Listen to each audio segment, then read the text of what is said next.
investigations menées par les officiers de police judiciaire détachés à l'OFNAC que les délits de concussion, complicité de concussion, faux et usage de faux prévus par les articles 156, 132 et suivants du Code pénal ont été notés contre les sociétés Petrotim Sénégal, Petrotim Limited, Timis Corporation et Cosmos Energy. Et par conséquent, Seynabou Ndiaye Diakhaté et son équipe informent que le dossier a été transmis au procureur pour des poursuites concernant ces délits cités ci-dessus. Il faut aussi noter avec nos confrères du journal Le Sud Quotidien que la directrice de l'agence de la construction des bâtiments et édifices publics, Madame Sosé Diop John, a été épinglée dans le rapport d'activité 2018 de l'Office national de lutte contre la fraude et la corruption. L'organe de contrôle a aussi transmis ce dossier au procureur. Il faut aussi signaler avec nos confrères du journal Les Échos que l'Azer a été épinglé dans le contrat Azer Mina Distribution du milliardaire Pape Ali Gueye, et l'équipe de Seynabou Ndiaye Diakhaté a noté des fautes de gestion à l'actif du directeur général,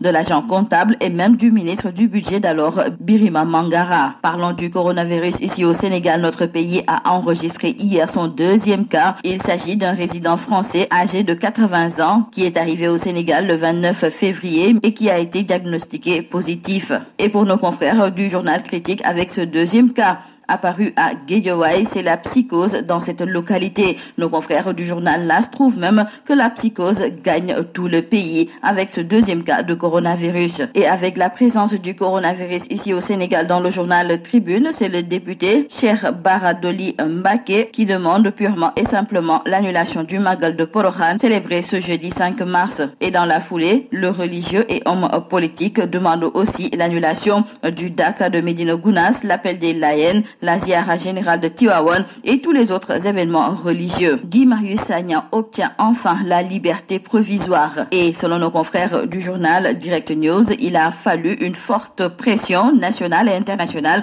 pour que le régime en place revienne à de meilleurs sentiments. Et nos confrères de considérer que désormais les partis politiques ne font plus rêver. Ils ont laissé un vide occupé par les segments de la société civile, notamment Nyolank, et cette entité depuis des mois met la pression sur le régime en place, ce qui a fini par payer. Le chef de l'État Macky Sall a félicité hier les dirigeants de la délégation générale à l'entrepreneuriat rapide. Et hier, lors de la cérémonie de remise de financement qui coïncidait avec les 2 ans de lancement de la DER, le chef de l'État a décerné un satisfecit à cette entité. Et Macky Sall, nous disent nos confrères du quotidien Le Soleil, en a profité pour inviter la BCEAO à agir sur les taux d'intérêt. Nos confrères de Wagram Place d'indiquer aussi que le chef de l'État a dénoncé donc le taux d'usure de la Banque centrale qui est selon lui trop élevé. Parlons à présent de l'affaire Lamine Diack I2AF. Nos confrères de Dakar Times ont obtenu les 87 pages de l'ordonnance de renvoi de cette affaire et après lecture, ils ont remarqué